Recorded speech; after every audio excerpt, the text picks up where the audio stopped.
Я думаю, это главные причины. Любовь к Москве, которая осталась со времен Совка, и антиамериканизм. Насколько... И продаж. Я понял. А насколько Германия планирует обогатить путинский режим с того момента, как Nord Stream 2 заработает?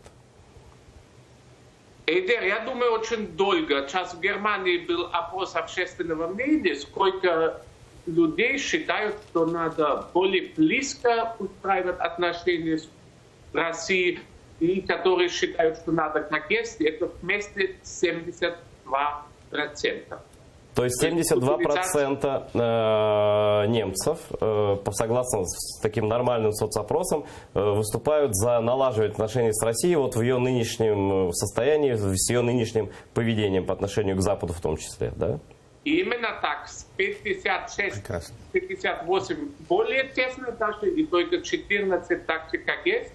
И только одна четверть, 26%, таких как меня, считает, что надо немножко уходить. Это потрясающе. И я на неделе встречался с высокопоставленным иностранным дипломатом. Она сказала, это, пожалуй, единственный случай в истории, что одна страна ведет агрессию против другой, Германию, и что при этом страна, жертва агрессии, население большинством поддерживает агрессора. Это уникально.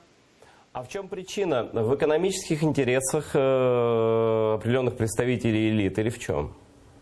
Я думаю, в первую очередь в шрёдеризации, то, что очень много людей куплено, очень много полезных идиотов, и они с утра до вечера, эти люди мелькают на экранах, они с утра до вечера говорят, какая нам Россия нужная, нельзя Путина осуждать там за дело Скрипаля. Я думаю, если Путин бросит атомную бомбу где-то на Германию, не дай бог, и то еще будут его защищать и скажут, надо его понимать.